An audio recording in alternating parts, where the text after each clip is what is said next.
صلوا علیہ وآلہ۔ رسول اللہ صلی اللہ علیہ وسلم نے فرمایا کہ ایک روز موسیٰ علیہ السلام نے کھڑے ہو کر بنی اسرائیل میں خطبہ دیا تو آپ سے پوچھا گیا کہ لوگوں میں سب سے زیادہ صاحب علم کون ہے؟ انہوں نے فرمایا کہ میں ہوں۔ اس وجہ سے اللہ کا غصہ ان پر ہوا کہ انہوں نے علم کو خدا کے حوالے کیوں نہ کر دیا۔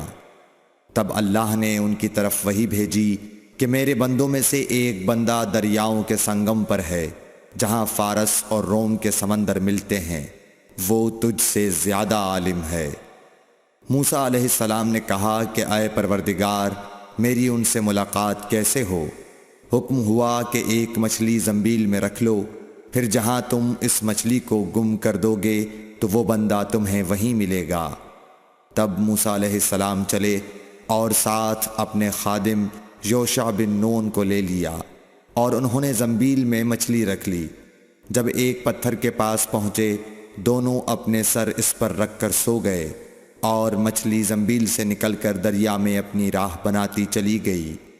اور یہ بات موسیٰ علیہ السلام اور ان کے ساتھی کے لیے بے حد تعجب کی تھی۔ پھر دونوں باقی رات اور دن میں جتنا وقت باقی تھا چلتے رہے۔ جب صبح ہوئی، موسیٰ علیہ السلام نے خادم سے کہا، ہمارا ناشتہ لاؤ، اس سفر میں ہم نے کافی تکلیف اٹھائی ہے۔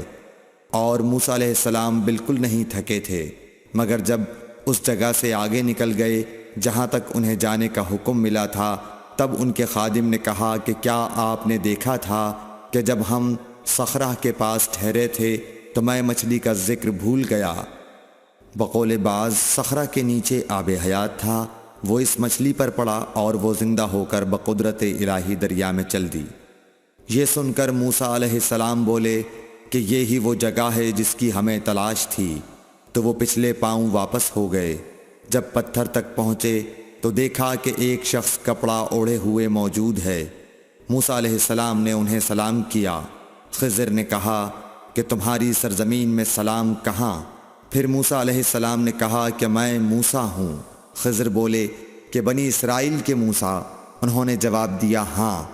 پھر کہا کہ کیا میں آپ کے ساتھ چل سکتا ہوں تاکہ آپ مجھے ہدایت کی وہ باتیں بتلاؤ جو اللہ نے خاص آپ ہی کو سکھلائی ہیں؟ خضر بولے کہ تم میرے ساتھ صبر نہیں کر سکو گے۔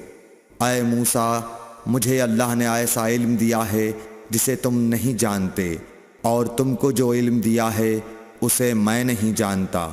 اس پر موسیٰ علیہ السلام نے کہا کہ خدا نے چاہا تو آپ مجھے صابر پاؤ گے، اور میں کسی بات میں آپ کی نافرمانی نہیں کروں گا۔ پھر دونوں دریا کے کنارے کنارے پیدل چلے۔ ان کے پاس کوئی کشتی نہ تھی کہ ایک کشتی ان کے سامنے سے گزری تو کشتی والوں سے انہوں نے کہا کہ ہمیں بٹھا لو۔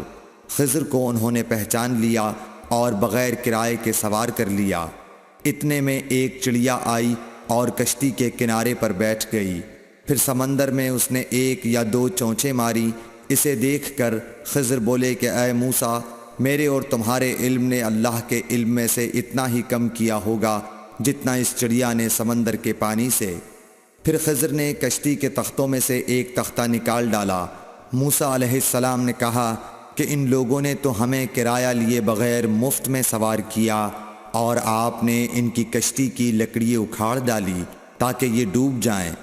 خضر بولے کہ کیا میں نے نہیں کہا تھا کہ تم میرے ساتھ صبر نہیں کر سکو گے؟ اس پر موسیٰ علیہ السلام نے جواب دیا کہ بھول پر میری گرفت نہ کرو۔ موسیٰ علیہ السلام نے بھول کر یہ پہلا اعتراض کیا تھا۔ پھر دونوں چلے۔ کشتی سے اتر کر ایک لڑکا بچوں کے ساتھ کھیل رہا تھا۔ خضر نے اوپر سے اس کا سر پکڑ کر ہاتھ سے اسے الگ کر دیا۔ موسیٰ علیہ السلام بول پڑے، کیا آپ نے ایک بے گناہ بچے کو بغیر کسی جانی حق کے مار ڈالا؟ غضب ہو گیا۔ خضر بولے کہ میں نے تم سے نہیں کہا تھا کہ تم میرے ساتھ صبر نہیں کر سکو گے؟ ابن عیینہ کہتے ہیں کہ اس کلام میں پہلے سے زیادہ تاکید ہے، کیونکہ پہلے کلام میں لفظ لکا نہیں کہا تھا، اس میں لکا زائد کیا، جس سے تاکید ظاہر ہے۔ پھر دونوں چلتے رہے، حتیٰ کہ ایک گاؤں والوں کے پاس آئے، ان سے کھانا لینا چاہا انہوں نے کھانا کھلانے سے انکار کر دیا۔ انہوں نے وہیں دیکھا کہ ایک دیوار اسی گاؤں میں گرنے کے قریب تھی۔ خضر نے اپنے ہاتھ کے اشارے سے اسے سیدھا کر دیا۔ موسیٰ علیہ السلام بول اٹھے کہ اگر آپ چاہتے تو گاؤں والوں سے اس کام کی مزدوری لے سکتے تھے۔ خضر نے کہا کہ بس اب ہم اور تم میں جدائی کا وقت آ گیا ہے۔ جناب محبوب کبریا رسول اللہ صلی اللہ علیہ وسلم فرماتے ہیں کہ اللہ موسیٰ علیہ السلام پر رحم کرے۔ ہماری تمنا تھی کہ موسیٰ علیہ السلام کچھ دیر اور صبر کرتے تو مزید واقعات ان دونوں کے بیان کیے جاتے اور ہمارے سامنے روشنی میں آتے، مگر حضرت موسیٰ علیہ السلام کی عجلت نے اس علم لدنی کے سلسلے کو جلد ہی منقطع کرا دیا۔ صحیح بخاری حدیث number 122۔ Thanks for watching. Don't forget to like, comment, share and subscribe to